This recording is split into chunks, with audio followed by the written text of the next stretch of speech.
दोस्तों, आज का दिन बहुत खास है क्योंकि आज हम लेकर आए हैं द लव नेवर सेट्स का अंतिम पार्ट। नमस्ते दोस्तों, मूवीज बीएल में आप सबका स्वागत है।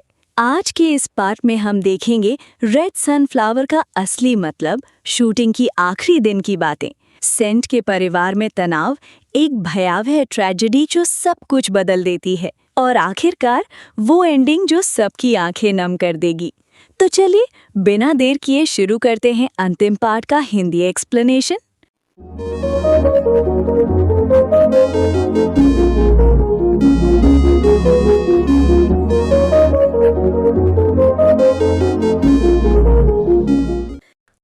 आइस की नींद खुल चुकी है, लेकिन वो बिस्तर से उठने को तैयार नहीं है। सेंट हाथ में खाना लेकर कई बार रिक्वेस्ट करता है, कम से कम कुछ खा तो लो। कोई जवाब नहीं। सेंट उदास होकर अपने कमरे में जाकर बैठ जाता है। थोड़ी देर बाद वो टेबल पर रखा एक छोटा सा शोपीस उठाता है, आइस के कमरे के दरवाजे के पास जाता है और कहता है, मुझे पता है तुम बहुत हर्ट हो, लेकिन इसका मतलब ये नहीं कि तुम खुद को नुकसान पहुंचाओ। मैं यहाँ हूँ। तभी अंदर से आवाज़ आती है, मैं ठीक हूँ। सेंट राहत की सांस लेता है और प्यार से कहता है, जब कंफर्टेबल लगे बाहर आ जाना। रात हो जाती है। जब आइस कमरे से बाहर निकलता है तो उसका खाना टेबल पर रखा है और सी बड़े गुस्से में उसका इंतजार कर रही है। वो कहती है, अपने आप को कमरे में बंद करने का क्या मतलब है? सब लोग नर्वस हैं कि तुम कहीं खुद को कुछ न कर लो। क्या तुम वॉर्म से इतना प्यार करते थे? आइस टूट कर कहता है, मैं उससे प्यार नहीं करता। मैं इस बात से स्ट्रेस्ड हूँ कि वॉर्म ने जो भी मुझ पर आरोप लगाए वो सब सच हैं।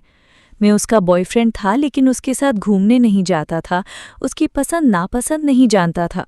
मैं उसके साथ इसलिए था क्योंकि मेरी ज़रूरत के समय वो मेरे साथ था। वॉर्म ने सही कहा, मैं बहुत सेल्फिश हूँ। सी गुस्से से कहती है, कॉइन का दूसरा पहलू भी देखो। उसने तुम्हारा पूरा फ़ायदा उठाया, तुम्हारे गाने चुराए, तुम्हें पब्लिक में परफॉर्म करने से रोका, और जब तुम्हारी ज़रूरत थी तो तुम्हारी साथ था या अपनी सुविधा के लिए? जो हुआ उसे अच्छे के लिए समझो, खुद को दोषी मत बनाओ। सेंट, लानी और बुक एक साथ बैठे हैं। बुक अफसोस करता है, मुझे नहीं पता मैं मर्ड की तरफ कैसे आकर्षित हो गया। उसके पास ना दिमाग है ना समझदारी। लानी ने सी के लिए अपने बर्थडे केक का एक टुकड़ा पैक कर रखा है, लेकिन उसे देने से हिचकिचा रही है। बुक कहता है, अगर सी तुमसे नाराज होती तो वो उस रात पार्टी में आकर तुम्हें नहीं संभालती। लानी खुश हो जाती है। उसे कुछ भी याद नहीं कि उस रात क्या हुआ था, लेकिन उसे लगता है कि सी की परवाह अब भी बाकी है। क्लब में वॉर्म फिर से परफॉर्म करने आता है। वहाँ सेंट भी मौजूद होता है। वॉर्म ऐलान करता है, आइस और मेरा कोई ब्रेकअप नहीं हुआ है, मैं उसे वापस मना लूंगा।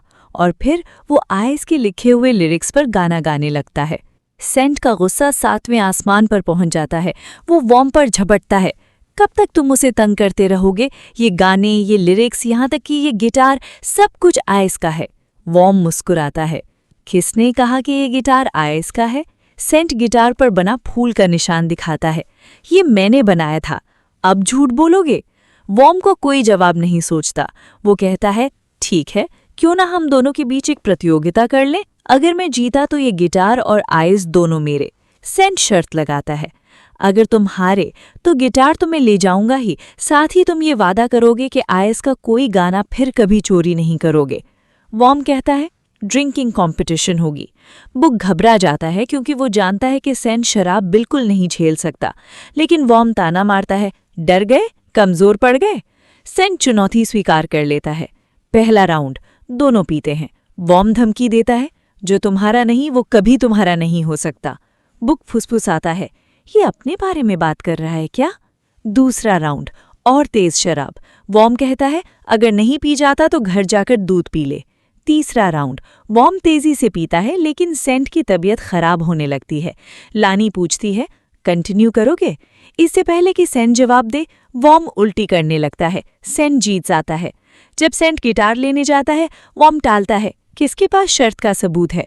तभी वहां आइस पहुंच जाता है। वो वॉर्म की सारी चीजें लौटाता है और कहता है, अब कभी मुझसे मिलने की कोशिश मत करना। वॉर्म सेंट पर गुस्सा निकालता है तो आइस वॉर्म को थप्पड़ मारता है। वॉर्म कहता है, तुम मुझे मार कैसे सकते हो?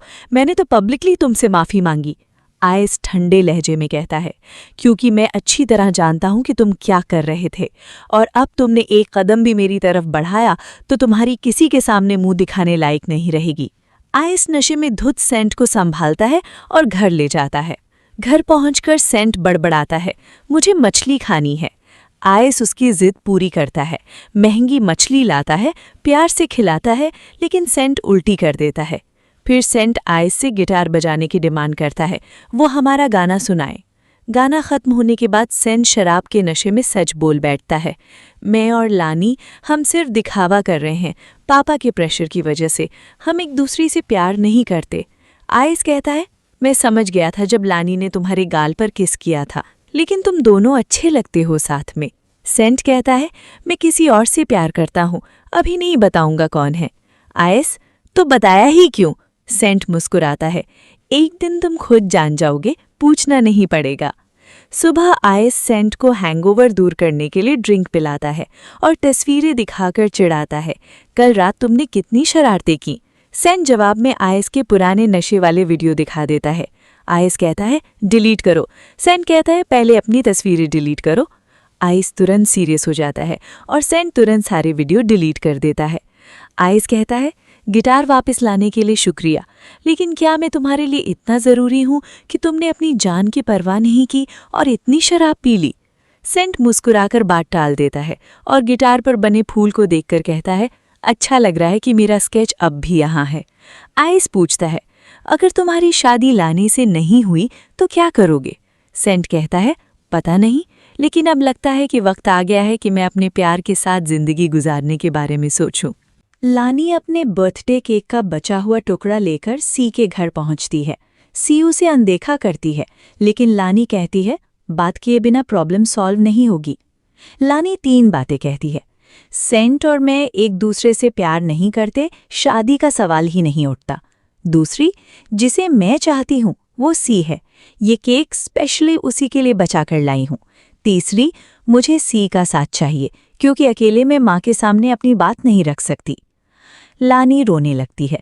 सी केक ले लेती है, लेकिन ये तो खराब हो चुका होगा। लानी कहती है, इस केक को लाने का मतलब था कि तुम्हें पता चले कि मैं हर वक्त तुम्हारे बारे में सोचती हूँ। और एक चौथी बात, उस रात मैंने वॉमी को किस नहीं किया। अगर मुंह से कहना है तो सिर्फ तुमसे कहूंगी। सी मुस्कुराती है।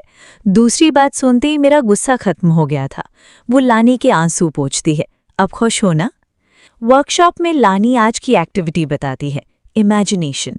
जैसी गर्मी नहीं है, फिर भी गर्मी का एक्ट करना है। सब करते हैं, पास विनर बनता है। अगली एक्टिविटी, सामने वाले को बॉयफ्रेंड या गर्लफ्रेंड की तरह ट्रीट करना है। आइस और सेंट की जोड़ी पहले से बन चुकी है। बुक को मट के साथ रखा जाता है। जहां आइस और सेंट का एक्ट बिल्कुल रियल लगता है, वहीं मट बुक की तरफ देख भी नहीं पाता। लानी पूछती है, प्रॉब्लम क्या है? मट कहता है, मैं कुछ फील ही नहीं कर रहा, मैं खुद को बुक के बॉयफ्रेंड के रूप में इमेजिन नहीं कर सकता।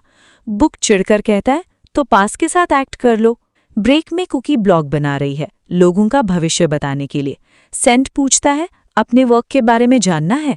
कुकी टालती है, बोरिंग है, लव लाइफ बताऊं? वो सेंट के भविष्य का कार्ड निकालती है, बहुत जल्द तुम्हारी जिंदगी में एक सुंदर सा रिश्ता आने वाला है।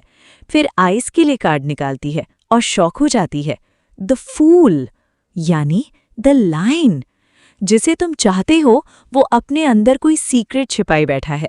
उसकी हरकतों से तुम कंफर्म नहीं कर पाओगे कि वो तुम्हें चाहता है या नहीं। आइस के कंफ्यूज चेहरे पर सीन कट होता है। शाम को सेंट कहता है, मुझे लानी और पास के साथ सॉन्ग राइटिंग करनी है, देर से लौटूंगा। लानी सेंट से पूछती है, अब क्या करें? पेरेंट्स को सच पता है? सेंट कहता है, अगर इतना आसान होता तो मैं पहले ही बता देता। अगर मैं आइस के साथ पब्लिक हो गया तो पापा आइस को गायब करवा देंगे। ऐसा रास्ता निकालना है जिससे आइस को चोट ना पहुंचे और पापा भी हर्ट ना हो। इधर वॉर्म की सारी डील्स कैंसिल हो चुकी हैं। सबको पता चल गया है कि उसने लिरिक्स चुराए हैं। वो फ्रस्ट्रेटेड होकर शराब पीता है, ड्रग भी ले लेता है और सीधे आइस के हॉस्टल पहुंच जाता है। वॉर्म आइस से कहता है, मैं अपना हेडफोन लेने आया था, टूटा हुआ सही, मैंने गिफ्ट किया था, वापस चाहिए। जैसे ही आइस अंदर जाता है, वॉर्म उसके पीछे हो लेता है। दूसरी तरफ सेंट घर लौटते वक्त आइस के लिए खाना खरीदता है। कई फोटो भेजता है। क्या खाना चाहोगे? कोई जवाब नहीं। वो परेशान हो जाता है। हॉस्टल के कमरे में वॉर्म आइस के साथ जबरदस्ती करने की कोशिश करता है। जब आइस विरोध करता है तो वॉर्म उसे बेहोशी की दवा सुंघा देता है। वो फोन सेट करता है। जो भी अब होगा रिकॉर्ड होगा, और कहता है अब तुम खुद वो ड्रग एक्सेप्ट करोगे। लेकिन आइस अपनी आखिरी ताकत से वही ड्रग वाला कपड़ा वॉर्म की नाक पर रखता है और जोर से दबाता है। वॉर्म लड़खड़ाता है। ठीक उसी समय सेंट लिफ्ट में होता है और आइस को कॉल करता है। आइस का फोन गिर जाता है। आवाज धुंधली है। सेंट कुछ नहीं समझ पाता। वॉर्म फोन बंद कर देता है और आइस से कहता है अब तुम्हें बचाने के लिए कोई नहीं आएगा। इससे पहले कि वॉर्म कुछ और करता, सेंट जोरदार किक मारकर उसे बेहोश कर देता है। पुलिस वहां पहुंचती है। वॉर्म को गिरफ्तार कर लिया जाता है। पुलिस वॉर्म को रिकॉर्डिंग वाला फोन भी दे देता है। आइस बेहोशी के किनारे है। सेंट रोते हुए कहता है मैं हमेशा कहता हूं तुम्हें बचाऊंगा, लेकिन सही वक्त पर कभी नहीं पहुंच पाता। हॉस्पिटल ले जाते समय आइस होश में आता है। ड्रग के असर में वो सेंट का हाथ पकड़ता है। मुझे तुमसे एक किस चाहिए। सेंट साफ मना कर देता है। आइस पूछता है सिर्फ एक बार। सेंट झिझकता है। उसके चेहरे के बेहद करीब जाता है, फिर अपने जज्बातों पर काबू पाता है और उसे हॉस्पिटल ले जाता है। हॉस्पिटल में आइस जागता है और पूछता है तुमने कपड़े क्यों नहीं बदले? सेंट कहता है बस तुम्हारे जागने का इंतजार कर रहा था। वो बताता है कि वॉर्म अरेस्ट हो चुका है और अफसोस करता है कि वो सही वक्त पर नहीं पहुंच सका। आइस कहता है तुमने मेरी जान बचाई। कोई पहले से नहीं जानता था कि ऐसा होगा। दोनों के चेहरे पर एक हल्की मुस्कान आती है, बिना शब्दों के, बिना इकरार के, बस एक दूसरे के साथ होने का सुकून। हॉस्पिटल में जहां लाइनी सबको बताती है वॉर्म को जेल हो गया है, सी कहती है मैं शूटिंग के प्री प्रोडक्शन में बिजी रहूंगी, तो अब आइस का ख्याल सेंट को ही रखना होगा। ठीक उसी समय मड और उसका ग्रुप आइस से मिलने आता है। उनके साथ पास भी होता है। पास आइस की हालत देखकर बहुत फिक्र करता है और सेंट का चेहरा देखते ही देखते उतर जाता है। पास कहता है जब तुम डिस्चार्ज हो जाओ तो क्या तुम मेरे पापा से मिलोगे? वो म्यूजिक थेरेपिस्ट हैं। उनकी मदद से तुम इस डिप्रेशन से बाहर आ सकते हो। और एक और बात, क्या तुम अपना गाना कॉन्टेस्ट के लिए सबमिट करना चाहते हो? आज आखिरी दिन है। आइस कहता है हाँ मैं इंटरेस्टेड हूँ। फिर सब लोग मिलकर गाना लिखने में उसकी मदद करने लगते हैं। शाम को आइस घर वापस आ जाता है। वहाँ सेंट उदास बैठा है। आइस पूछता है क्या हुआ? सेंट थोड़ी झिझक के बाद कहता है तुम पास के साथ इतना वक्त बिता रहे हो, उसके पापा से मिलने जा रहे हो, मुझे कुछ अच्छा नहीं लग रहा। आइस मुस्कुराता है मैं उसके साथ गाना लिखने बैठा था, लेकिन उसके आइडियाज़ मुझे पसंद नहीं आए। मैं भी जल्दी से घर आना चाहता था। सेंट हल्का हंसता है मतलब अभी तक गाने की एक लाइन भी नहीं बनी? आइस कहता है गाना लिखने के लिए इंस्पिरेशन चाहिए। फिर आइस सेंट से पूछता है अगर कोई तुम्हारे करीब आना चाहे तो तुम क्या करोगे? सेंट जवाब देता है ये इस बात पर निर्भर करता है कि वो कितना करीब है और कैसा है। अगर वो मेरा करीबी दोस्त है और मुझे पसंद करता है तो मैं पहले फूल गिफ्ट करूँगा, फिर उसका ख्याल रखूँगा, ज़रूरत में साथ दूंगा। आइस पूछता है इतना कुछ करोगे तो डायरेक्ट क्यों नहीं बोल देते कि तुम भी उसे पसंद करते हो? सेंट कहता है मैं समझता हूँ कि कहने से ज़्यादा असर करने में होता है। आइस कंफ्यूज हो जाता है तो सामने वाले को पता कैसे चलेगा कि तुम उसे पसंद करते हो? सेंट मुस्कुराता है फिर तुम ही बता दो, अगर तुम किसी को पसंद करते हो तो क्या बताओगे? आइस कहता है जब तक सामने वाले की फीलिंग्स की श्योरिटी ना हो मैं कुछ नहीं बताऊंगा। तब सेंट उस रेड सनफ्लावर का जिक्र करता है। पूछता है क्या तुम्हें वो फूल याद है? आइस कहता है हाँ, मेरे पापा ने गुस्से में उसे तोड़कर फेंक दिया था। सेंट कहता है वो फूल मुझे बहुत पसंद था। दूसरों से असाधारण, अलग, उसे कोई रिप्लेस नहीं कर सकता था। जैसे जैसे सेंट बोलता है आइस कुछ लिखता जाता है। सेंट कहता है सूरज ढलने के साथ सनफ्लावर मुरझा जाते हैं और सूरज उगने के साथ फिर से खिल जाते हैं। आइस कहता है लेकिन कभी कभी रातें इतनी लंबी होती हैं कि अगली सुबह फूल को देखने का मौका ही नहीं मिलता। सेंट कहता है सनफ्लावर भूल जाता है कि सूरज कहीं जाता नहीं, बस थोड़ी देर के लिए छिप जाता है। ये लाइन सुनते ही आइस की आंखों में आंसू आ जाते हैं। अब लगता है कि सूरज के सामने वो फूल कुछ भी नहीं है। सेंट कहता है रोज सुबह उसे देखकर उस फूल का खिलना ही मेरे लिए काफ़ी है। आइस शुक्रिया कहकर गाना लिखने लगता है। अगला सीन यूनिवर्सिटी के ऑडिटोरियम का है। कॉन्टेस्ट के जजेस में लाइनी की मम्मी और सेंट के पापा भी हैं। अनाउंसमेंट होता है, जो विनर्स होंगे उन्हें अपना गाना प्रोड्यूस करने के लिए फंड मिलेगा। पास आता है और कहता है, जिस टीम को पहले परफॉर्म करना था उनकी लीड सिंगर को फूड पॉइजनिंग हो गई है, तो आप लोग अब पहले परफॉर्म करोगे। आइस का परफॉर्मेंस शानदार होता है। पूरा ऑडिटोरियम उसके गाने पर झूम उठता है। लेकिन जब फीडबैक देने की बारी आती है तो सेंट के पापा कहते हैं, गाना तो अच्छा है लेकिन लिरिक्स किसी एक विशेष व्यक्ति की तरफ इशारा कर रहे हैं।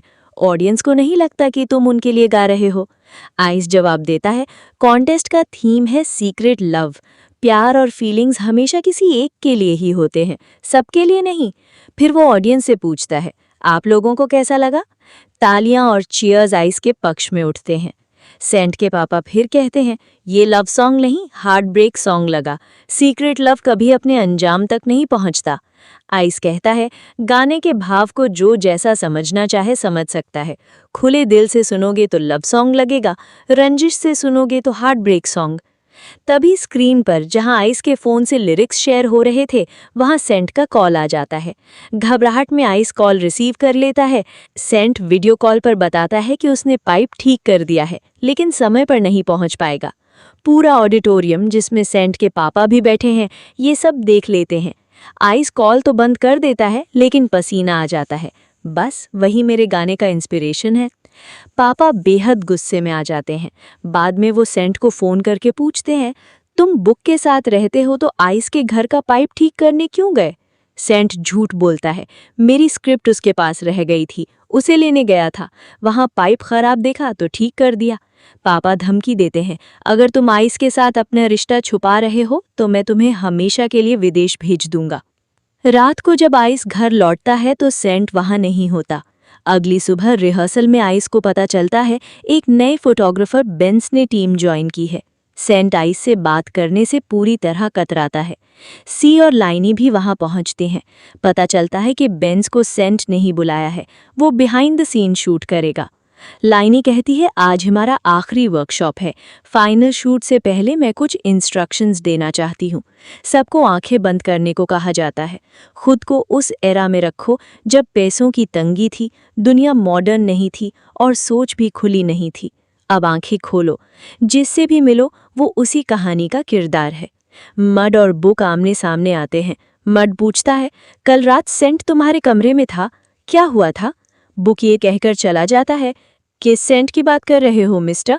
मैं ऐसे किसी सेंट को नहीं जानता। फिर आइस और सेंट टकराते हैं। आइस कहता है, सॉरी। सेंट कड़े लहजे में कहता है, हट जाओ, मैं गे हूं। आइस रुकता है तो सेंट उसके हाथ में एक लॉलीपॉप थमा देता है। रात को मड और आइस एक ही कमरे में सो रहे हैं। मड बहुत परेशान है। बुक ने मुझे अपने कमरे से निकालकर सेंट को रख लिया और मुझे उसे हक कस के सोने की आदत है। आइस उसे एक तकिया देता है, इसे बुक समझकर सो ले। मड बड़बड़ाता है, बुक आजकल मुझसे इतना नाराज क्यों रहता है? आइस कहता है, सेंट भी तो मुझसे बात नहीं कर रहा, कल रात आया ही नहीं घर। मड को शक होता है, कहीं बुक और सेंट के बीच कुछ चल तो नहीं रहा। आइस कुछ नहीं कहता, लेकिन उसके चेहरे से कन्फ्यूजन साफ झलकता है। सुबह पूरी टीम लोकेशन के लिए बस में सवार होती है। बुक मड से कहता है, सेंट मेरे साथ बैठेगा। आइस के पास जगह खाली होने के बावजूद सेंट बुक के पास जाकर बैठता है। होटल पहुंचकर कमरे बांटने की बारी आती है। सी कहती है, आइस और सेंट साथ रहेंगे। आइस कहता है, सेंट तो बुक के साथ आया है, उसी के साथ रहेगा। मैं मड और पास के साथ रह लूंगा। तब सेंट के मुंह से निकल जाता है, लेकिन मैं तो आइस के साथ रहना चाहता हूं। साथ रहेंगे तो लाइंस प्रैक्टिस कर पाएंगे। सी सबको की कार्ड देती है। सबके जाने के बाद लानी सी से कहती है, आइस और सेंट मैनेज कर लेंगे, वे मैच्योर्ड हैं, नहीं हुआ तो हम हैं मदद के लिए। डिनर के समय माहौल बहुत अजीब है। सेंट और बुक साथ बैठे हैं तो मड जल रहा है, आइस भी बेचैन है। तय होता है एक गेम खेला जाए। हर किसी को एक नंबर मिलता है। व्हील घुमाकर जो 2 नंबर निकलते हैं उन्हें वही करना होगा जो कहा जाए, या फिर ड्रिंक पीनी होगी। पहला राउंड, हक करो। नंबर आते हैं 3 बुक और 6 मड। मड खड़ा हो जाता है, लेकिन बुक कहता है मैं ड्रिंक पी लूंगा। सबका चेहरा उतर जाता है। दूसरा राउंड, गाल पर किस करो। नंबर है 1 सेंट और 4 आइस। सेंट आगे बढ़ता है, लेकिन आइस कहता है मैं ड्रिंक पी लूंगा। तीसरा राउंड, फिर से गाल पर किस करो। नंबर है 1 सेंट और 3 बुक। बुक कहता है बस गाल पर किस है, इतने शर्माओ क्यों। लेकिन मड और आइस दोनों उठकर वॉशरूम चले जाते हैं। गुस्से में आइस अपने कमरे में आता है, बैग में कुछ टटोलता है, फिर दरवाज़ा खोलता है। सामने सेंट खड़ा है। सेंट पूछता है क्या तुम मुझसे नाराज़ हो। आइस तेजी से कहता है नाराज़ हो भी गया तो क्या। वो लॉलीपॉप लौटाने लगता है। तब सेंट सच बता देता है मैं तुमसे दूरी बना रहा हूं क्योंकि मेरे पापा ने बेंस को मेरी निगरानी के लिए लगाया है। फ्लैशबैक में पापा बेंस को आदेश दे रहे हैं सेंट का जीपीएस ट्रैक करो, उसके चैट नंबर मॉनिटर करो, शूट पर भी उसके साथ रहो। अगर कुछ गड़बड़ दिखी तुरंत रिपोर्ट करना। सेंट कहता है मैं तुम्हें पहले बताना चाहता था, लेकिन मौका नहीं मिला। बुक को पहले से पता है, सी और लानी को आज बता दूंगा। वो लॉलीपॉप खोलकर आइस को देता है। अभी खाना पड़ेगा। आइस पूछता है पापा ने तुम्हें मुझसे दूर रहने को कहा, लेकिन बुक से फ्लर्ट करने को नहीं कहा ना। सेंट मुस्कुराता है कि अब भी तुम्हें नहीं पता मैं किससे प्यार करता हूं। अब यहां से हमें शूटिंग फ्लैशबैक में ले जाया जाता है, उसी कहानी में जो ऑडिशन में थी, जहां सेंट ने किट और आइस ने सीन का रोल किया था। इस फ्लैशबैक में हम देखते हैं कि सेंट के पिता ने दूसरी शादी कर ली है। सेंट अपने सौतेले पापा और भाई के साथ रहने को मजबूर है। उस दौर में गे होना शर्म की बात समझी जाती थी। आइस ने सबको बता दिया था कि वो गे है, तो लोग उसका मजाक उड़ाने लगे, मानसिक प्रताड़ना शुरू कर दी। सेंट का व्यवहार भी आइस के साथ बदल गया। उसने न केवल आइस के कपड़े अलमारी से निकाल फेंके, बल्कि उसका बहुत कीमती सामान भी छुपा दिया। जब आइस रोता हुआ पूछता है मेरा सामान कहाँ है, सेंट कहता है नदी में फेंक दिया। आइस पूरा दिन गायब रहने के बाद अपना सामान वापस लेकर आता है। तब उसके पिता ने उसे बुरी तरह पीटा। गे है तो इसकी सजा भुगतो। ये सब देखकर सेंट के दिल में आइस के लिए सहानुभूति तो जागती है, लेकिन उसमें हिम्मत नहीं कि वो आइस को बचा सके। उसे डर था कि अगर उसने मदद की तो लोग उसके साथ भी वैसा ही करेंगे। वो सीन दिखता है जो हमने ऑडिशन में देखा था। सेंट आइस को उसके कपड़े सूंघते हुए पकड़ लेता है। माँ को आते देख वो आइस को अलमारी में छुपा देता है। अंधेरे में सेंट पूछता है क्या तुम मुझे चाहते हो। आइस डरा हुआ है, कोई जवाब नहीं देता। सेंट उसके बहुत करीब आ जाता है, लेकिन आइस को लगता है कि सेंट भी दूसरों की तरह उसका मजाक उड़ा रहा है। वो रोता हुआ कहता है हाँ मैं गे हूं तो क्या। हद तब होती है जब सेंट आइस को जहर पीते हुए पकड़ लेता है। उसे एहसास होता है कि आइस को उसकी सख्त ज़रूरत है। वो बड़े प्यार से आइस को हक करता है और यहीं पर कट होता है। सी खुश होकर कहती है परफेक्ट। लानी सुझाव देती है आने वाले सीन्स में और इंटीमेसी चाहिए, तुम दोनों एक दूसरे के साथ ज़्यादा वक्त बिताओ। पर इस पूरे समय बेंस सब कुछ देख रहा है और तस्वीरें खींच रहा है। उसके कैमरे के लेंस पर सेंट और आइस की करीबी कैद हो जाती है।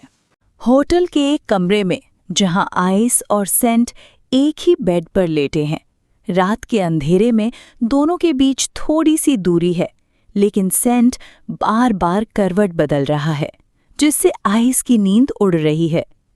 आइस थोड़ी झुंझलाहट में पूछता है कल सुबह 5 बजे तैयार रहने का क्या मतलब है, कहीं घूमने जाना है। सेंट रोमांचित होकर कहता है सब कुछ प्लान है, सी का ऑर्डर है, हमें कपिल की तरह पूरा दिन साथ बिताना है। आइस चौंकता है सुबह 5 बजे मैं नहीं उठूंगा, सी को मैं संभाल लूंगा। सेंट की आवाज में मायूसी आ जाती है तो फिर कपिल बनने का क्या फायदा। आइस एक ठंडी सी हंसी के साथ कहता है हम अभी तक कपिल बने ही नहीं हैं। सेंट चुप हो जाता है, शब्द तो नहीं बोलता, लेकिन उसकी चुप्पी हजारों बातें कह जाती है। सुबह होते ही सेंट पूरी तरह तैयार होकर आइस के बिस्तर के पास आता है। आइस नींद में ही इधर उधर करवटें बदलता है। सेंट धीरे से उसे हिलाता है, फिर हल्का सा चिढ़ाता है। उठो, 5 बज गए। आइस बड़बड़ाता है, 5 बजे उठने वाले इंसान नहीं होते, रोबोट होते हैं। सेन मुस्कुराता है, फिर बिना मतलब के बहस किए वो आइस का हाथ पकड़कर सीधा बाथरूम ले जाता है। टूथपेस्ट निचोड़कर ब्रश पर लगाता है और कहता है, जो कैरेक्टर हम दोनों निभा रहे हैं उसे रियल में जीना होगा। आइस ब्रश ले लेता है मगर बोलता है, सी ने जितना कहा तुम उससे कहीं ज्यादा कर रहे हो। सेंट आंखों में सच्चाई लिए कहता है, सी ने कहा हो या ना कहा हो, मुझे ऐसा करना अच्छा लग रहा है। फिर वो आइस के लिए अपने कपड़े भी लाता है। आइस मना करता है, मैं तुम्हारे कपड़े नहीं पहनूंगा। सेंट बिना कुछ कहे अपना टॉप उतारता है और कहता है, तो फिर मैं ऐसे ही तुम्हारे साथ घूमूंगा। आइस, जैसी तुम्हारी मर्जी। सेंट अचानक आइस को गले लगा लेता है और हंसते हुए कहता है, जब तक तुम मेरे कपड़े नहीं पहनोगे मैं तुम्हें नहीं छोड़ूंगा। आइस के पास कोई चारा नहीं बचता। वो झिझकते हुए सेंट का स्वेटर पहन लेता है। वो स्वेटर थोड़ा ढीला है लेकिन उस पर सेंट की महक है। आइस को अपने आप ही एक अजीब सी सुकून मिलती है। अगले कुछ दृश्यों में हम देखते हैं आइस और सेंट एक साथ कपड़े धो रहे हैं, हाथ में हाथ डाले बाजार जा रहे हैं। ये ऐसे छोटे छोटे पल हैं जो आम जिंदगी के हैं, लेकिन जब कोई खास साथ हो तो यही पल यादगार बन जाते हैं। दर्शक को पहली बार सच में लगता है कि ये दोनों एक दूसरे का साथ एंजॉय कर रहे हैं। स्क्रिप्ट का हिस्सा हो या ना हो, उनकी हंसी और आंखों में चमक असली है। सेंट एक बाजार में रुकता है और एक ईयरफोन के सेट की तरफ देखता है। उसे पता चलता है कि आइस उसे बहुत पसंद कर रहा है, लेकिन कीमत सुनकर मना कर देता है। सेंट कुछ नहीं कहता, बस आइस की पसंद को नोट कर लेता है। दूसरी तरफ सी और लैनी ट्रेडिशनल ड्रेस में तैयार हैं। लैनी सी को फोटो खिंचवाने के लिए पोज सिखा रही है, लेकिन थोड़ी देर में पता चलता है कि सी को ये सब पहले से आता है। वो बस अनजान बन रही थी। फिर अचानक सी गंभीर हो जाती है। वो लैनी की आंखों में देखती है और कहती है, लैनी, वक्त आ गया है, हम दोनों गर्लफ्रेंड्स बन जाएं। क्या तुम मेरे साथ रहोगी? लैनी की आंखों में आंसू आ जाते हैं। वो बिना कुछ कहे सिर हिलाती है। हाँ, दोनों एक दूसरे से लिपट जाती हैं, बिना किसी भीड़ के, बिना किसी दिखावे के, बस अपनेपन के साथ। बाजार में ही बुक और मड आ जाते हैं। बुक सेंट को अपने साथ ले जाने की कोशिश करता है। मुझे मड के साथ नहीं रहना। मड पूछता है, क्या भी सच में इतना इरिटेटिंग हूँ? आइस पूछता है, तुम दोनों के बीच कोई लड़ाई झगड़ा हुआ है क्या? मड बताता है, जब से मैंने उससे पूछा कि क्या उसकी और सेंट के बीच कुछ चल रहा है, तब से वो मुझसे चिढ़ने लगा है। आइस समझ जाता है, तुम बुक को चाहते हो, है ना? मड पहली बार बिना झिझक कहता है, हाँ, और ये देखकर जल जाता हूँ कि वो किसी और के साथ रहे। आगे चलकर कपड़े रंगते समय गलती से बुक के शर्ट पर रंग गिर जाता है। मड उसे फौरन साफ करने लगता है। बुक कहता है, जरूरत नहीं। मड की आंखें भर आती हैं। मैं हमेशा तुम्हारा अच्छा दोस्त बनना चाहता था, लेकिन पता नहीं क्यों हर बार गड़बड़ कर बैठता हूँ। मैं तुम्हें चाहता हूँ बुक। बुक कुछ नहीं कहता, वो बस मड के करीब जाता है और उसे चूम लेता है। पहली बार किसी जबरदस्ती या ड्रामे के बिना दो दिल एक दूसरे के करीब आते हैं। आइस सेंट से पूछता है, तुम और बुक? सेंट हंसता है, हम सिर्फ दोस्त हैं, और जो रेड सनफ्लावर तुमने मेरे कमरे में देखा वो मिडनाइट सनफ्लावर है जो अंधेरे में खिलता है। बुक के कमरे में वो तस्वीर इसलिए है क्योंकि वो एक कॉलम लिख रहा है जिसका कवर फोटो वही होगा। आइस की आंखों में थोड़ी राहत आती है। अब कहानी फिर से शूटिंग के फ्लैशबैक में चली जाती है, जहां सेंट और आइस किट और सीन के किरदार निभा रहे हैं। इस बार वो एक झील के पास बैठे हैं। आइस सीन कहता है, थाईलैंड का एक कवि था। उसने चांद का प्रतिबिंब पानी पर देखा। वो चांद इतना सुंदर लगा कि उसे पाने के लिए वो पानी में कूद गया और डूब गया। सेंट किट हंसता है, बेवकूफ कवि। आइस कहता है, नहीं, उसकी सोच देखो, उसने कम से कम चांद को पाने की कोशिश तो की। यही तो रोमांस है। सेंट झील का पानी हाथ में भरता है और आइस को देता है। तो ये रहा तुम्हारा चांद, इसका ख्याल रखना। आइस पानी को दोनों हाथों में लेता है और धीरे से कहता है, जिंदगी भर। उस छोटे से सीन के अंदर की असलियत ये है कि ये आइस और सेंट खुद हैं, सिर्फ किरदारों के जरिए असली दिल की बात कह रहे हैं। शूटिंग के रोमांटिक माहौल में अचानक सेंट की माँ वहां आ जाती है। वो उन्हें एक दूसरे के इतने करीब देखकर चौंक जाती है। सेंट बोलता है, माँ, मैं आइस से प्यार करता हूँ। इतना सुनते ही माँ सेंट को एक जोरदार थप्पड़ मारती है और ठीक उसके बाद कहानी के अनुसार पागल खाने से लोग आते हैं और आइस को पकड़कर ले जाते हैं। ये सब शूटिंग का हिस्सा था, लेकिन असली दर्द वहाँ मौजूद लोगों के चेहरों पर झलक रहा था। सब ठीक है, लेकिन किसिंग सीन फिर से करना होगा। लानी सलाह देती है, किस ऐसे करो मानो सालों से इस पल का इंतजार किया हो। शूटिंग फिर शुरू होती है। इस बार सेंट और आइस एक दूसरे के इतने करीब होते हैं कि हर कोई रीड हो जाता है। ठीक उसी समय एक महिला वहां आती है और चीख पड़ती है, आइस, तुम अब भी यही कर रहे हो? वो महिला कोई और नहीं, आइस की माँ होती है। शूटिंग रुक जाती है। माँ रोते हुए कहती है, तुम अब भी ऐसी फिल्मों में काम कर रहे हो? क्या पैसों की इतनी कमी है? आइस धैर्य से समझाता है, ये एडल्ट फिल्म नहीं है माँ, ये एक शॉर्ट फिल्म है, कहानी अच्छी है। माँ उसे बैंक डिटेल्स देने को कहती है ताकि वो पैसे भेज सके। आइस की आवाज़ टूट जाती है, पापा अब इस दुनिया में नहीं रहे। जो पॉर्न फिल्म मैंने की थी वो उनके कर्ज चुकाने के लिए थी। माँ, तुमने मुझसे क्यों नहीं कहा? आइस, आंखें नम हो जाती हैं, क्योंकि एक बार तुमने खुद कहा था, चाहे कुछ भी हो जाए मुझसे कभी संपर्क मत करना। फ्लैशबैक, आइस के जन्मदिन पर पिता ने माँ को इतनी बुरी तरह पीटा कि वो घर से भाग गई। जाते जाते उसने आइस से कहा, मेहनत करना, पैसे कमाना और यहाँ से भाग जाना, लेकिन चाहे कुछ भी हो मुझसे कभी संपर्क मत करना। प्रेजेंट में माँ के पास कोई जवाब नहीं होता, वो बस फूट फूट कर रोने लगती है। माँ के जाने के बाद आइस सेंट से कहता है, मैं उस सिचुएशन को हैंडल नहीं कर सकता, इसलिए भाग आया। सेंट कहता है, नॉट ओके फील करना भी नॉर्मल है, तुमने कुछ गलत नहीं किया। आइस रोते हुए पूछता है, मैं इतना बदकिस्मत क्यों हूँ? सेंट उसे बाहों में भर लेता है और धीरे से कहता है, तुम बदकिस्मत नहीं हो, और जब लगे कि तुम अकेले कुछ हैंडल नहीं कर सकते तो याद रखना, मैं हूं तुम्हारे साथ हमेशा। आइस उसके कंधे पर सिर लगकर रोता है। ये रुलाई राहत की है, क्योंकि आखिरकार कोई तो है जो उसे समझता है, लेकिन इसी गहरे निजी पल को बेंस छुपकर कैद कर रहा होता है। उसके कैमरे के लेंस पर सेंट और आइस का वो वादा अमर हो जाता है। आइस और सेंट बस में चढ़ने ही वाले होते हैं कि वहां आइस की माँ अपने दूसरे पति और बेटे के साथ आ जाती हैं। आइस चौंकता है। पहली बार वो अपने सौतेले पिता और भाई को आमने सामने देखता है। सौतेला पिता बहुत ही सॉफ्ट और केयरिंग व्यवहार दिखाता है। वो कहता है, अगर संभव हो तो एक बार हमारे घर भी आ जाओ।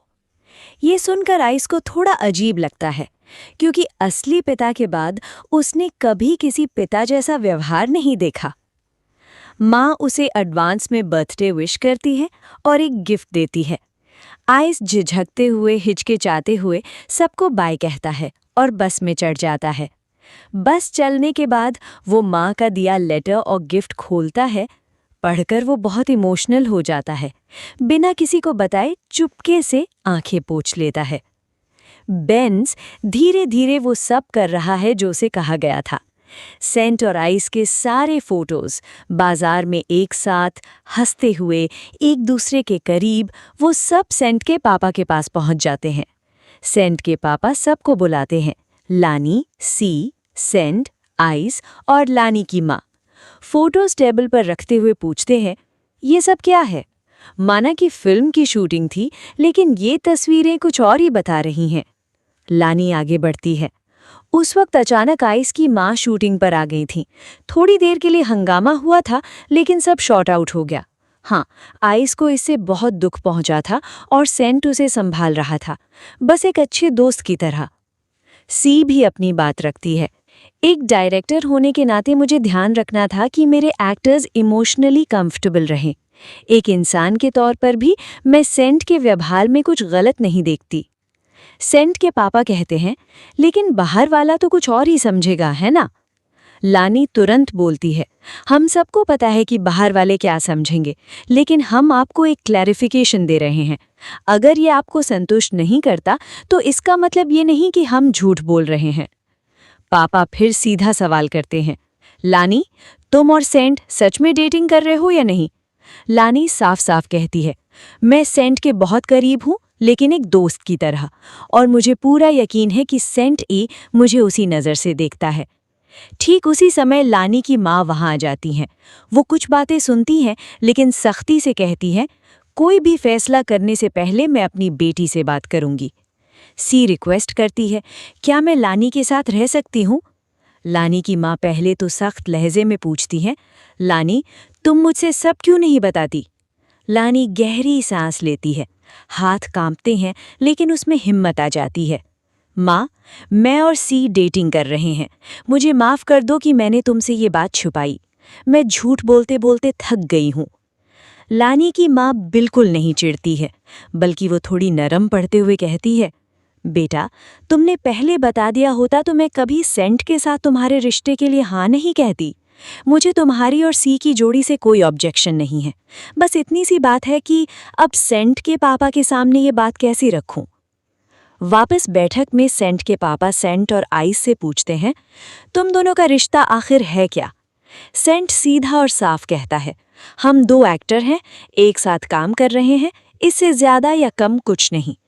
तभी लानी की माँ कमरे में आती हैं। एक बात मैं स्पष्ट कर दूं, मेरी बेटी लानी सी को डेट कर रही है, इसलिए अब लानी और सेंट आपस में शादी नहीं कर सकते। सेंट के पापा घबरा जाते हैं, अगर ये बात बाहर चली गई तो हमारे इन्वेस्टर्स हाथ पीछे ले लेंगे। लानी पलट कर जवाब देती है, तो अब आपको रियलिटी स्वीकार करनी होगी। तमाम हंगामे के बाद सेंट आइस से कहता है, सॉरी, तुम्हें ये सब झेलना पड़ा। आइस हल्की मुस्कान के साथ कहता है, कोई बात नहीं, मेरी एक्टिंग कैसी लगी? लग तो रहा था ना कि हमारा रिश्ता सिर्फ प्रोफेशनल है। इसी बीच बेंज वहां आता है और सेंट से कहता है, आपको और आइस को फॉलो करके मुझे अच्छा नहीं लग रहा है। बेंज बताता है, मेरी माँ सेंट के घर मुख्य सेविका है। अगर मैं पापा के कहे के खिलाफ गया तो हम दोनों को जॉब से निकाल दिया जाएगा। मैं आज रात ये सब छोड़कर जाऊंगा, लेकिन तब तक कृपया आज रात एक दूसरे से ना मिले। अगला दृश्य यूनिवर्सिटी के अवार्ड फंक्शन का है। रेड सनफ्लावर यानी आइस का गाना को पहला रनर अप मिलता है। आइस और उसकी टीम को स्टेज पर बुलाया जाता है। अवार्ड देने के लिए सेंट के पापा को बुलाया जाता है। पापा आइस के कान में धीरे से कहते हैं, ये गाने की तरह ही तुम्हारा और सेंट का रिश्ता भी सीक्रेट ही रहना चाहिए। आइस कुछ नहीं बोलता, मगर उसका चेहरा बताता है कि बात उसे लग गई है। बाद में लानी की माँ पापा से पूछते हैं, आपने आइस की गाने को सीधा 0 क्यों दिया? पापा कहते हैं, बहुत सब्जेक्टिव था। लानी की माँ कहते हैं, तो समझ लीजिए कि हम आपकी सोच और अपनी सोच में फर्क नहीं मिटा सकते। पास आइस को अपने घर प्रैक्टिस के लिए बुलाता है। सेंट भी उसके साथ चल देता है। पास के घर पहुंचकर आइस को वहां एक बहुत ही कीमती और दुर्लभ गिटार दिखता है। ये मेरे पापा ने मेरी माँ को गिफ्ट किया था। अगर तुम्हें चाहिए तो मैं तुम्हारे लिए भी ऐसा मंगवा दूं। प्रैक्टिस के दौरान सेंट बहुत बेचैन दिखता है। वो बोलता है, म्यूजिक बहुत लाउड है, आइस की आवाज दब रही है। मट कहता है, तुम्हें म्यूजिक की समझ है क्या? सेंट कहता है, नहीं, बस एक लिसनर के तौर पर बता रहा हूँ। थोड़ी देर बाद सेंट बाहर आ जाता है। वहाँ उसकी मुलाकात पास के पापा से होती है, जो म्यूजिक थेरेपिस्ट है। पापा कहते हैं, जब तुम स्ट्रेस्ड हो तो अपने आप को हील करने के लिए म्यूजिक सुना करो। सेंट कहता है, पहले सुनता था, लेकिन अब लगता है कि वो गाना किसी और की पसंद हो गया है।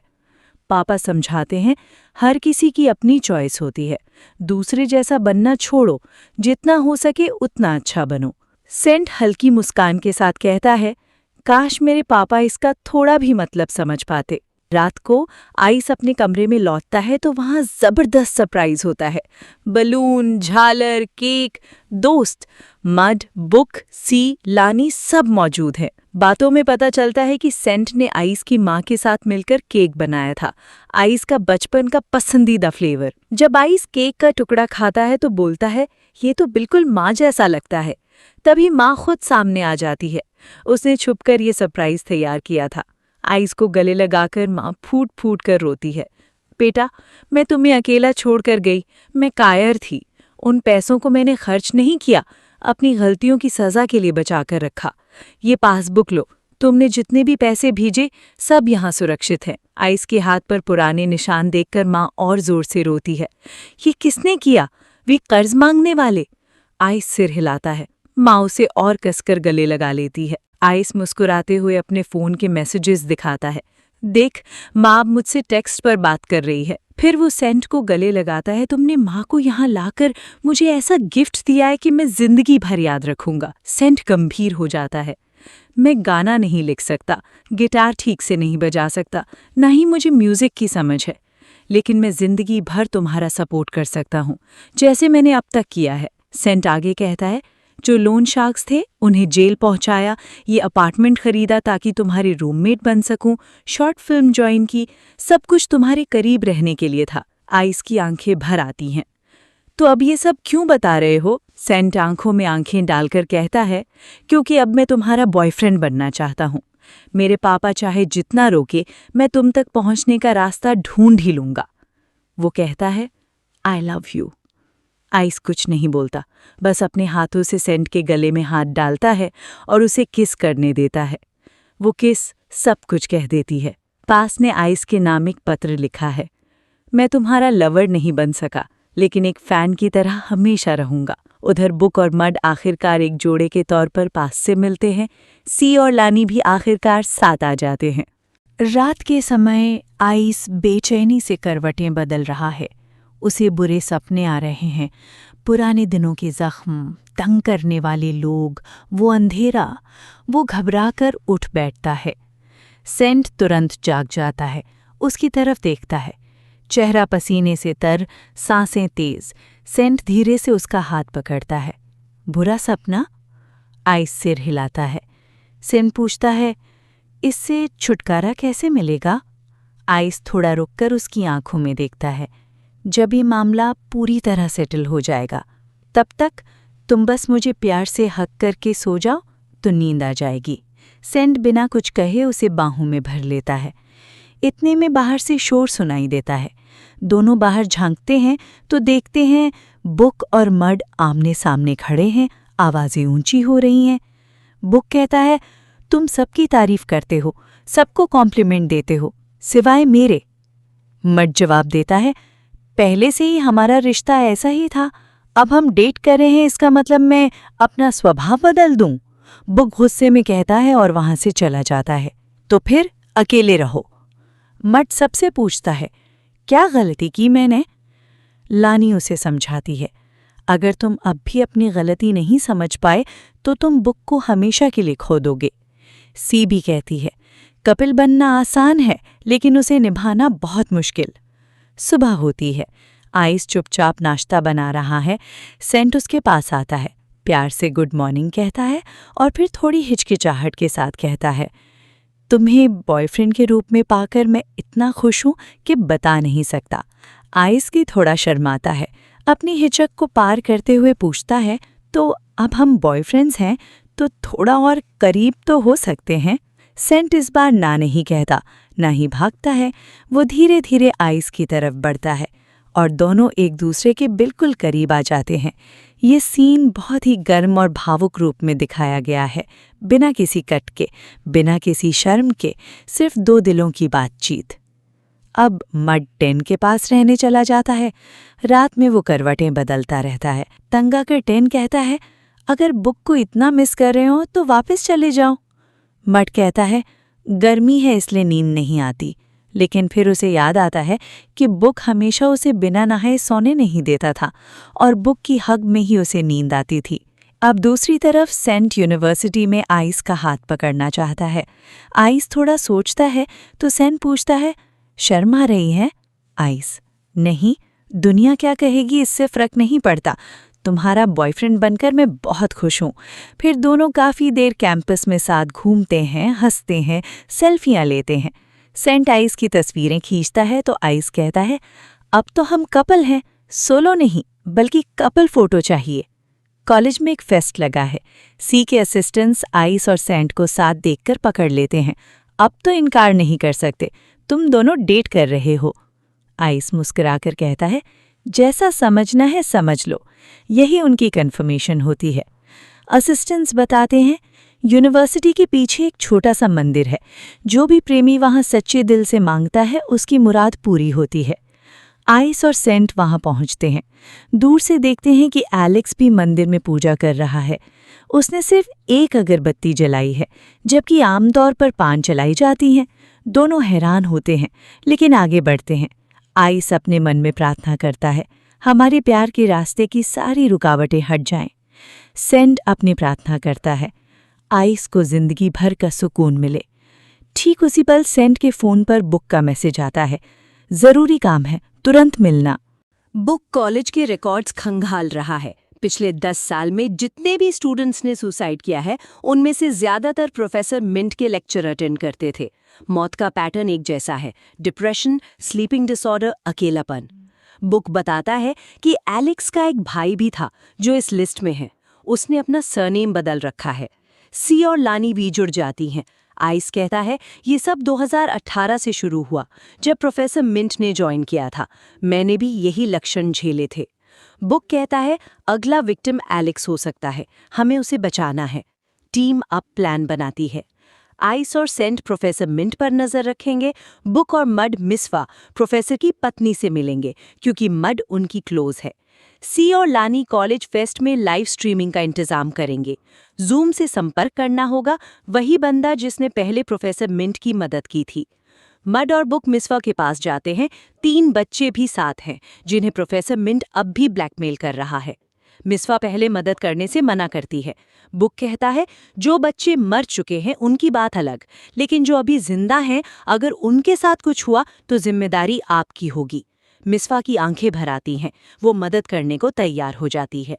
जूम पहले प्रोफेसर मिंट के लिए काम करता था, लेकिन अब मदद के लिए राजी हो जाता है, शर्त पर कि प्रोफेसर मिंट के जाल से उसे आज़ादी मिले।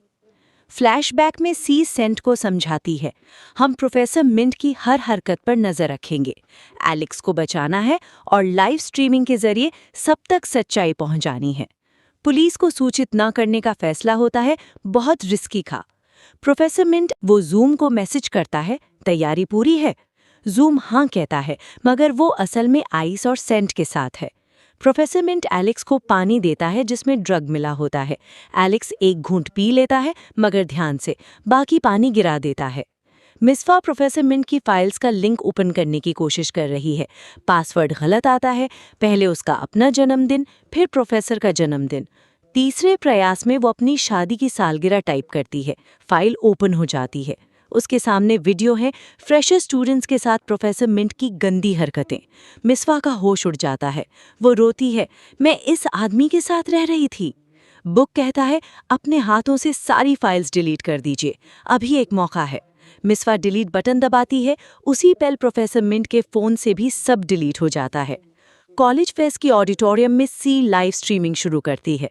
सारे स्टूडेंट्स, टीचर्स और प्रिंसिपल वहां बैठे हैं। पूरा ऑडिटोरियम सन्नाटे में आ जाता है। सेंट के पापा भी वहां हैं। वो घबराकर लानी से पूछते हैं, ये सब क्या है? लानी कहती है, सच। आखिर पिछले 5 साल में फ्रेशर स्टूडेंट्स सुसाइड क्यों कर रहे थे, यही वजह है। पापा कहते हैं, पुलिस बुलाओ, सेंट खतरे में है। प्रोफेसर मिंट को पता चलता है कि फाइलें डिलीट हो चुकी हैं। वो गुस्से में चिल्लाता है, तुम सोचते हो इन बचकानी हरकतों से मैं रुक जाऊंगा? आइस लिफ्ट तक पहुंचता है, लेकिन लिफ्ट बंद है। शायद प्रोफेसर मिंट ने जानबूझकर रोका हो। आइस घबराता नहीं है। वो सीढ़ियों की तरफ दौड़ता है। हर कदम पर उसकी सांसें भारी हैं, लेकिन उसे सेंट तक पहुंचना है। लाइव स्ट्रीम पर ये सब देखकर सेंट के पापा बुरी तरह घबरा जाते हैं। हॉल में सन्नाटा है। हर कोई स्क्रीन पर आंखें गड़ाए बैठा है। वो सेंट पर चिल्लाता है, बहुत हीरो बनने का शौक है ना तुम्हें? आज मैं तुम्हें और इन सब लोगों को दिखाऊंगा कि अच्छे इंसान बनने की कीमत क्या होती है। जूम तुरंत पुलिस को कॉल करता है। वहीं आइस सीढ़ियों से ऊपर पहुंचता है। प्रोफेसर मिंट चाकू से सेंट पर वार करता है। सेंट अपनी दोनों हाथों से चाकू को रोकने की कोशिश करता है। चाकू उसकी हथेली को काटता हुआ आगे बढ़ता है। जब तक आइस कमरे में घुसता है तब तक चाकू सेंट के पेट में घुस चुका होता है। खून बहने लगता है। सेंट की आंखों में दर्द है लेकिन वो गिरता नहीं। आइस की आंखें लाल हो जाती हैं। वो पास रखी एक भारी फूलदान को उठाकर सीधा प्रोफेसर मिंट के सिर पर दे मारता है। प्रोफेसर लड़खड़ा कर गिर जाता है। लेकिन इससे पहले कि कोई कुछ करता, एलेक्स चाकू उठा लेता है और चिल्लाता है, तू मेरे भाई को ले गया तो अब तू भी वहीं जाएगा। और वो चाकू प्रोफेसर के पेट में घुसा देता है। वो दूसरा वार करने ही वाला होता है कि आइस उसे रोक लेता है। रुक, क्या तुम्हारा भाई ये देखकर खुश होगा कि तुम जेल में हो? एलेक्स के हाथ कांपते हैं, उसकी आंखों से आंसू गिरते हैं। वो चाकू छोड़ देता है। वहां प्रोफेसर की पत्नी मिस्फा भी स्ट्रीम देख रही है। उसके चेहरे पर घृणा और दुख है। उसे एहसास हो जाता है कि वो किस राक्षस के साथ रह रही थी। पुलिस वहां आ जाती है। प्रोफेसर मिंट को गिरफ्तार कर लिया जाता है। सेंट को तुरंत हॉस्पिटल ले जाया जाता है। ऑपरेशन होता है और वो खतरे से बाहर आ जाता है, लेकिन अभी भी बेहोश है। आइस उसके बिस्तर के पास बैठा है। वो धीरे से कहता है, मैं क्लास अटेंड करके वापस आता हूँ, तब तक तुम जाग जाना। यूनिवर्सिटी पहुंचकर आइस को पता चलता है सेंट के पापा ने उन सारी डिसिप्लिनरी एक्शंस को हटवा दिया है जो पहले आइस और सेंट पर लगी थीं। साथ ही यूनिवर्सिटी ने आइस को फुल स्कॉलरशिप देने का ऐलान किया है। आइस को विश्वास नहीं होता। वो पूछता है ये किसने किया? स्टाफ कहता है प्रेसिडेंट साहब ने, मिस्टर खमंग ने। आइस थोड़ा भावुक होता है, लेकिन तभी उसकी नज़र मिस्फा पर पड़ती है। वो उनके पीछे जाता है, मदद करने की कोशिश करता है। मिस्फा रोते हुए कहती है, मुझे माफ़ कर दो, मैंने तुम्हारे खिलाफ झूठ बोला था। मिसकैरेज तुम्हारी वजह से नहीं हुआ था। मैं डर गई थी। मुझे पता था कि मेरा पति गलत है, लेकिन मैंने अनदेखा किया। आइस कहता है, मैं आपसे नाराज़ नहीं हूँ, आप भी उसका शिकार थीं। मिस्फा सॉरी कहकर वहाँ से चली जाती है। जब आइस हॉस्पिटल लौटता है तो सेंट का बिस्तर खाली होता है। नर्स उसे एक लिफाफा देती है जिसमें एक बड़ा सा चेक और एक लेटर होता है। लेटर मिस्टर खमंग ने लिखा है, सेंट की जिंदगी में फिर से दखल मत देना।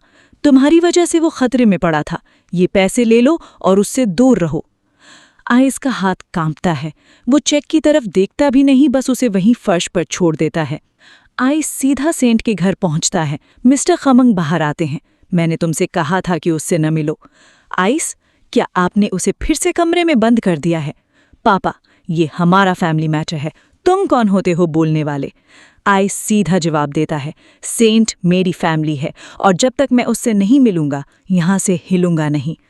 आइस ठीक गेट के सामने पालथी मारकर बैठ जाता है। पापा पहले तो मुस्कुराते हैं, फिर गंभीर हो जाते हैं। लगता है वहां से जाने का नाम नहीं ले रहा। बुआ अपना बैग लेकर मिस्टर खमंग के सामने आती है।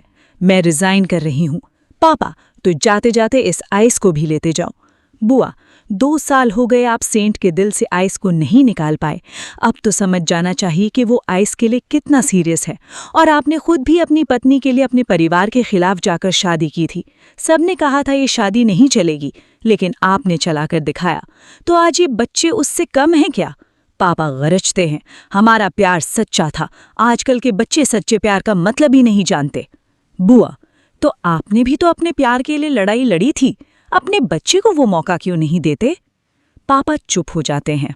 अब्बास आइस के पास आता है, उसका गिटार देता है, क्लब का सामान थमाता है, ऑल द बेस्ट कहता है और चला जाता है। आइस तब लाइव स्ट्रीम शुरू करता है। वो माइक पर कहता है कि एक अंकल है जिन्होंने मेरे प्यार को छीन लिया है। किसी ने मुझसे कहा था सीक्रेट लव को सीक्रेट ही रखो, लेकिन आज देखते हैं कि ये अंकल मुझे अपने सीक्रेट लव से मिलने से गाने के ख़त्म होने तक रोक सकते हैं या नहीं। वो पूरे शब्दों के साथ, पूरे दिल के साथ गाना गाता है। वही गाना जो सेंट भी सुनाया था, जो रेड सनफ्लावर का गाना था। सेंट, जो अभी तक बेहोश था, उसकी आंखें खुलती हैं। वो गाना सुनता है, बिस्तर से उठने की कोशिश करता है, लेकिन कमज़ोरी है। पापा उसे रोकने की कोशिश करते हैं, लेकिन बेंस, जो अब बुआ के कहने पर सेंट की तरफ हो चुका था, आइस को सीढ़ियों के रास्ते बालकनी तक पहुंचा देता है। सेंट उसे देखकर चौंकता है, फिर रोने लगता है। तुम आ गए? पापा पीछे से आते हैं। मैं पुलिस बुलाऊंगा। आइस, बुला लीजिए, पुलिस आएगी तो आप फंसेंगे। अपने बेटे को सालों मेंटल टॉर्चर में रखने के लिए यूनिवर्सिटी को बताऊंगा कि आप किस तरह के पिता हैं। पापा, तुम मेरे बेटे को मेरे खिलाफ क्यों कर रहे हो? आइस, मैं नहीं कर रहा। सेंट खुद जानता है कि क्या सही है। सेंट कमज़ोर आवाज़ में कहता है, पापा, आइस खुद मेरी फैमिली है। पापा की आंखें भर आती हैं। बुआ आगे आती हैं। साहब, सेंट की माँ की आखिरी इच्छा थी कि सेंट खुश रहें। सेंट की असली खुशी आइस है। पापा लंबी सांस लेते हैं। एक मौका दे रहा हूँ, साथ रहो, लेकिन कोई फाइनेंशियल सपोर्ट नहीं। एक दूसरे की जिम्मेदारी खुद लो। सेंट, पापा, पापा, इससे पहले कि मैं अपना मन बदलूं, चले जाओ। आइस और सेंट अब क्लब में है। एलेक्स वहाँ बारटेंडर का काम कर रहा है। वो सेंट की चोट के बारे में पूछता है। सेंट कहता है, प्रेशर नहीं दे सकते, लेकिन शराब पी सकते हैं। बुक और मड अब भी उलझे हुए हैं। टेन कहता है, तुम दोनों जल्दी पैचअप करो वरना मैं पागल हो जाऊंगा। मड मंच पर चढ़ता है, बेसुरा गाना गाता है, बेहुदा हरकतें करता है, लेकिन दिल से कहता है, बुक, मैं तुम्हें मिस करता हूँ। बुक हंसते हुए मंच पर चढ़ता है और कहता है, मैं भी तुम्हें मिस करता हूँ। चलो अब आकर सो लो साथ में। और दोनों प्यार से चूमते हैं। लानी और सी डिनर डेट पर हैं। वे चर्चा करते हैं कि शॉर्ट फिल्म को लेकर पहले से ही दीवानगी है। लानी कहती है, सेंट और आइस को एंडिंग सेट पर ही पता चलेगी। आइस और सेंट अकेले हैं। सेंट कहता है, वो स्पंज वाली बात याद है? मैं अब भी चाहता हूँ, लेकिन अकेले शर्ट निकालने में शर्म आती है। आइस समझ जाता है। वो सेंट की तरफ बढ़ता है, घाव को देखता है, कोमलता से उस पर स्पंज लगाता है। डर लग रहा है कि कहीं चोट ना लग जाए। आइस, तो बिना चोट लगाए ही काम चलाओ? सेंट मुस्कुराता है, चलाओ। सुबह आइस अपने छोटे से बगीचे में पौधों को पानी दे रहा है। अचानक उसकी नज़र पीले सनफ्लावरों के बीच एक लाल सनफ्लावर पर पड़ती है। वो बहुत खुश हो जाता है। ठीक उसी पल सेंट उसकी इस हंसी को अपने कैमरे में कैद कर लेता है। आइस कहता है, अब बारी मेरी है, मैं तुम्हारी तस्वीर खींचूंगा। सेंट पहले उसे कैमरा सिखाता है, फोकस, शटर स्पीड, लाइटिंग, फिर आइस उसकी तस्वीरें खींचता है। दोनों तस्वीरें देखते हैं और आइस कहता है, तुम मुझसे ज्यादा हैंडसम हो। सेंट मुस्कुराता है, लेकिन मेरी नज़र में तुम सबसे खूबसूरत हो। अब सीधा हमें शूटिंग के सेट पर ले जाया जाता है। बताया जाता है कि आज आखिरी दिन है। रैप अप से पहले सभी कलाकारों के छोटे छोटे इंटरव्यू लिए जा रहे हैं। लानी और सी होटल के कमरे में मस्ती कर रही हैं। लानी सी को नचा रही है, दोनों खूब हंस रहे हैं। वहीं मड और बुक भी अपने कमरे में है। बुक पूछता है, तुम इतनी देर तक बाथरूम में क्यों रहते हो? मड बिना जवाब दिए कहता है, तुम आई गए हो तो मेरी शेविंग करने में मदद कर दो। थोड़ी देर बाद मड रोमांटिक होने लगता है। बुक उसे रोकता है, पहले बताओ तुम बाथरूम के प्रति इतने ऑब्सेस्ड क्यों हो? रात को बेड पर तो इतने रोमांटिक नहीं होते। मड कहता है, दिन भर काम से थक जाता हूँ। बुक, अभी तो रात भी नहीं हुई और तुम थके भी नहीं लगते। आज सब कुछ बेड पर होगा, बाथरूम में नहीं। दोनों प्यार से लिपट जाते हैं। सीन वहीं कट करता है। सुबह होती है। सूरज की किरणें सेंट के चेहरे पर पड़ती हैं। वो पहले आइस के बालों को सहलाता है और फिर धीरे से उसे जगाता है। आइस, थोड़ा और सो लेने दे। सेंट, तुम्हें याद है आज तुम्हारे परिवार के साथ खाना खाना है? आइस थोड़ा चौंकता है, फिर मुस्कुराता है। हाँ, चलो तैयार होते हैं। खाने की मेज पर आइस का छोटा भाई सेंट को टुकुर टुकुर देखता रहता है। आइस पूछता है, क्या बात है? भाई, सेंट बहुत क्यूट है। वो खुद सेंट के लिए खाना परोसता है, हर चीज़ उसकी थाली में डालता है।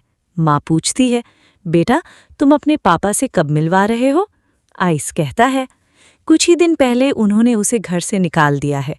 भाई पिता से पूछता है, पापा, क्या पापा लोग बेटों को लात मारकर घर से निकाल सकते हैं? पिता थोड़ा असहज होते हैं, ये बातें बाद में करेंगे। सेंट कहता है, मैं अपने पापा को प्रूफ करना चाहता हूँ कि हम मिलकर खुश रह सकते हैं, लेकिन फिलहाल मेरी सारी सेविंग स्टॉक्स में लगी है। माँ प्यार से कहती है, ज़रूरत पड़े तो हमसे कह लेना। अब कहानी पलटकर अतीत में चली जाती है। एक दिन किचन में चावल खत्म हो जाते हैं। सेंट से कहता है, तुम्हारे बॉयफ्रेंड को तो हमने निकाल दिया, लेकिन हालात वही के वही हैं। भूखे मरोगे क्या? सेंट की माँ उसे थप्पड़ मारती है। ऐसा कहने की जरूरत नहीं थी, जाकर आइस के पिता से माफी मांगो। सेंट गुस्से में कमरे से बाहर चला जाता है। पिता उसके पीछे पीछे आता है लेकिन कुछ नहीं कह पाता। अगली सुबह आइस मानसिक अस्पताल से छूट जाता है। घर लौटकर वो देखता है उसके पिता ने फांसी लगा ली है। सेंट की माँ आइस पर चिल्लाती है, तुम पागल खाने में ही अच्छे थे, बाहर क्यों आए? ये सब सुनकर आइस टूट जाता है। रात में आइस सेंट से कहता है, मेरा घर जाने का मन नहीं है। सेंट, तो फिर चलो दोनों कहीं दूर चलते हैं, नए शहर में नई जिंदगी शुरू करते हैं। तुम बस इंतजार करो, मैं सामान लेकर आता हूँ। लेकिन घर पहुंचकर सेंट का सामना अपनी माँ से होता है। माँ कहती है, तुम उसी की वजह से अपने पिता खो चुके हो, अब उसके साथ फैमिली बनाने की सोच भी कैसे सकते हो? या तो वो या मैं। सेंट बिना हिचकिचाए कहता है, मैं आइस को चुनता हूँ। आइस दरवाजे के बाहर ये सब सुन रहा होता है। आंसू बहते हैं। सेंट मेरी वजह से मुसीबत में फंस गया। आइस समंदर के किनारे पहुंचता है। वो अपना फेवरेट डांस मास्क पहनता है और अकेले ही थाई डांस करने लगता है, मानो सेंट उसके साथ हो। मास्क उतार कर रोता है, मैं किसी पर बोझ नहीं बनना चाहता। अगले जन्म में सेंट, मैं तुमसे ज़रूर मिलूंगा। वो धीरे धीरे पानी में चला जाता है और गायब हो जाता है। जब सेंट वहां पहुंचता है तो किनारे पर केवल आइस का बैग और मास्क पड़ा होता है। लोग बताते हैं वो पानी में डूबता चला गया। सेंट पहले रोता है, फिर गुस्से में चिल्लाता है, जाओ सब यहाँ से, तुम लोगों की सोच ने उसे मारा है। फिर वो वही मास्क पहनता है और वही डांस करता है, अकेले, टूटे हुए दिल से। आखिरकार वो दोनों मास्क एक साथ रखता है और समंदर की तरफ कदम बढ़ा देता है। आज भी हजारों लोग समाज की सोच और डिप्रेशन के चलते मौत को चुन लेते हैं, क्योंकि उन्हें लगता है कि जीने से बेहतर मर जाना है। ये कहानी उन सबको समर्पित है। इसके साथ उनकी शॉर्ट फिल्म समाप्त होती है। अब हम प्रीमियर हॉल में हैं। सी और लानी के अलावा मड, बुक, टेन, पास सब मौजूद हैं। सेंट के पापा भी अंतिम पंक्ति में बैठे हैं, लेकिन दूर से देख रहे हैं। इस फिल्म के सबसे अहम कलाकार सेंट और आइस। सेंट कहता है, सबसे मुश्किल था इसके किरदार को समझना। असल जिंदगी का मैं और फिल्म का मैं बिल्कुल अलग थे। आइस कहता है, सबसे हार्डेस्ट सीन वो था जब मेरा किरदार सुसाइड करता है, क्योंकि उस वक्त मैं अपने आप से रिलेट कर पा रहा था। प्रीमियर के बाद आइस की माँ सेंट के पापा के पास जाती हैं और कहती है, बच्चे हमसे बड़े हो गए हैं, बिना हमारी मदद के यहाँ तक पहुँचे हैं। बस चाहती हूँ कि आपको ऐसा अफसोस न हो जैसा मुझे हुआ। पापा की आंखें भर आती हैं। अगले ही दिन वो सेंट को बुलाते हैं और कहते हैं, तुम्हारी कंपनी के लिए 10% शेयर देने को तैयार हूँ, और आइस, जो भी गलतियाँ हुईं उनके लिए माफ़ी चाहता हूँ। वो बताते हैं कि उन्होंने थेरेपी ली है और अब समझ गए हैं कि एबनॉर्मल वो खुद थे, उनका प्यार नहीं। सेंट पापा से गले लगकर रोता है, मैं आपको बहुत मिस करता था। सेंट, बुक और लानी मिलकर नई कंपनी बनाते हैं, SLI ग्रुप, जो नए आर्टिस्ट को प्रमोट करेगी। सेंट के पापा के 10% शेयर के साथ सेंट सबसे बड़ा शेयर होल्डर बन जाता है। पहला आर्टिस्ट आइस। इसी बीच वॉर्म जेल से छूट कर आता है। आइस और सेंट उसे मिलते हैं। वॉर्म रोता है, मुझे समझ में आ गया कि मैं तुमसे प्यार नहीं करता था, बस जीतना चाहता था। आइस कहता है, मैंने तुम्हें माफ़ कर दिया, और अगर तुम अब भी सिंगर बनना चाहते हो तो हमारी कंपनी तुम्हें मौका देगी। वॉर्म मुस्कुराता है।